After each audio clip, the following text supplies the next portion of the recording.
Hey, good morning, Playbookers. Todd here with the Church Playbook.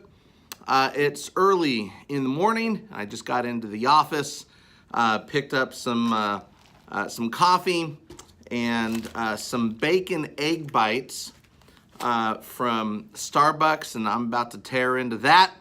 But first, I want to hang out with you for a couple of minutes and continue this series that I'm in, answering your questions. And frankly, these are some of the most often asked questions by churches that have less than 200 people in attendance. Now, the last couple of videos I've done have been about getting more people in the door. This particular question here is, how do we keep the people that we reach? Especially in light of the fact that you may be in a big city. There's a lot of mega churches that offer a lot of programs.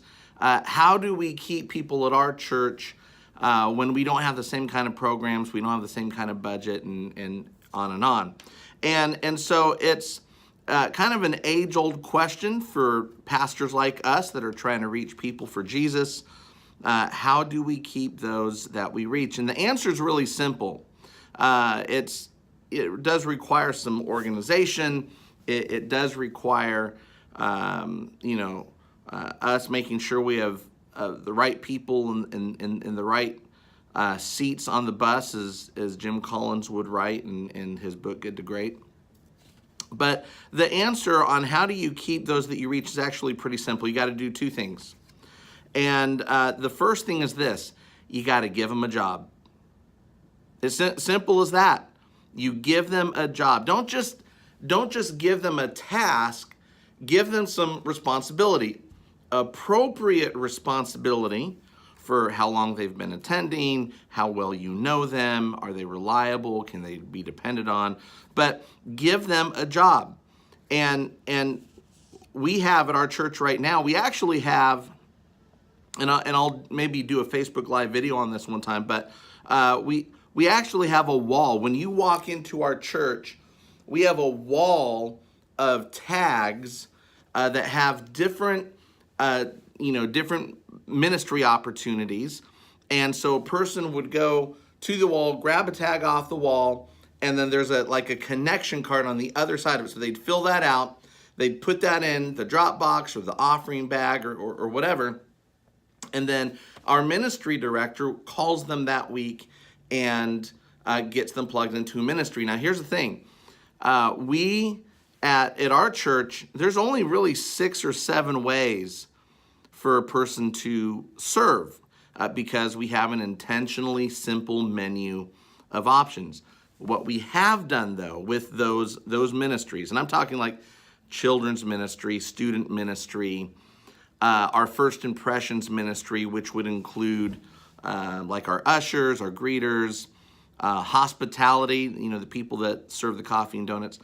So what our ministry director has done, has gone to each of those ministry leaders and has said, if we gave you a person for 30 days, they wanted to try out your ministry for 30 days, what task would you give them? What responsibility would you give them? And we call those first serve opportunities. And here's why.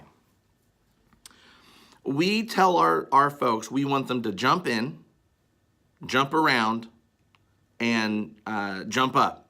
And no, we didn't get it from the song from House of Pain. We want people to jump in and try a ministry opportunity out. Just jump in, try something. And we tell them, hey, this is only for 30 days, 4 to 6 weeks. You're not getting married to it. And our ministry director checks back in with that person at the end of those 4 to 6 weeks, and they ask, how'd you like it? Did it work for you? If they say no, yeah, it was all right, but I just don't think working with preschoolers is for me. Oh, that's fine. We've got these other opportunities. Which one would you like to try? So we ask them to jump in, and then if they didn't jump into their sweet spot right away, which hardly anyone ever does, then we say, hey, we want you to jump around. Jump around, try other things. until you find the thing that you're most passionate about and gifted with, and then we want you to jump up in your commitment to that area. So it's real simple. Jump in, jump around, jump up. So person grabs a tag off the wall, fills it out, ministry director calls them. All of our ministries have a first serve opportunity, and our ministry director then sort of funnels this new volunteer to a first serve opportunity, checks back in with them after 30 days. If they love it, great, jump up in your commitment to that area. If not, that's fine, jump around. We'll try another ministry opportunity and see how that goes for you. So if you want to keep the people that you reach, then you need to give them a job. Now, the other way that you keep people that you reach is you get them in a group, okay? Bible study, men's fellowship, women's fellowship, a missions groups, whatever. I mean, an affinity-based, underwater basket weaving group. I mean, whatever, based on, some churches do it based on zip code, neighborhood, similar interests and passions. We've got hiking groups at our church. We've got, mountain biking guys that get together and they go bike trails together. So get them into a group. Now, honestly, I think that this option requires even more organization than giving someone a job. But, I mean, as your church grows, you do need to give people some discipleship opportunities, whether it's, Bible studies or sermon-based studies. Now, in our church, we do sermon-based Bible studies throughout the week. They meet in people's homes. There's a lot of other, different ways that you can do it. But if you want to keep the people that you reach, you either got to give them a job or you get them in a group. Now, if you have to choose, and think about it, in fact, here, I'll take you over to, I wasn't planning on doing this, but this whiteboard here is my brain. So if you have 3 mountains, okay, and forgive my art here. If you have 3 mountains and you only have enough men to cover 2, okay, then here's what you do. Then if you're a general and you want to take these 3 hills, but you've only got enough men that you can secure 2 of them, at the end of the day, you need to be okay with securing only 2 mountains, knowing that eventually you'll get some backup resources to cover the 3rd mountain.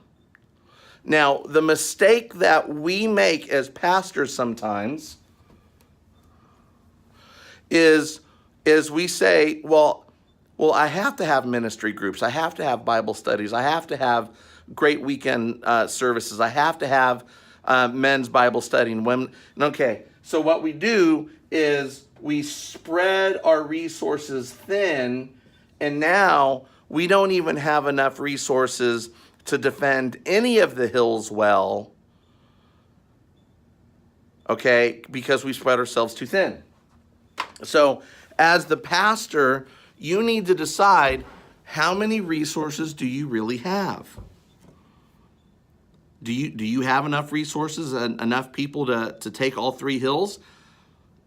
If not, don't spread yourself. If you can only take 1 hill, take 1 hill. So the reason I say that, the reason I did that little drawing there, poorly by the way, is if you have to choose between, hey, we're going to make this movement and get people involved in ministry, or we're going to get people involved in Bible study, get them involved in ministry. And let me give you 2 reasons for that, and then I'm going to close this video out and eat my bacon egg bites. The first reason that if you have to choose between ministry and Bible study, get them involved in ministry, because you can actually create little functions of community and discipleship within ministry groups. It's so much harder to create ministry and service opportunities within Bible study groups. Because, people go to Bible study and they're like, oh, I just want to be fed. Surely you guys don't have anyone that goes to your church like this. I do. I just need my needs to be met. I don't really want to do anything, Pastor. I just need to sit.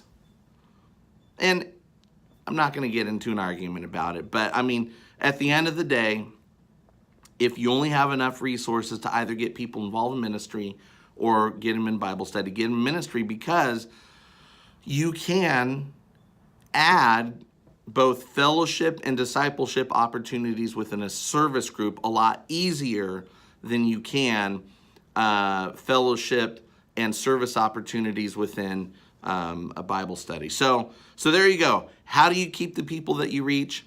You get them, you give them a job, and you get them in a group, and that'll go a long way to helping keep the people you reach. Now, listen, this is another video for another time, but there's some people that they would be a blessed subtraction that you don't want to keep them.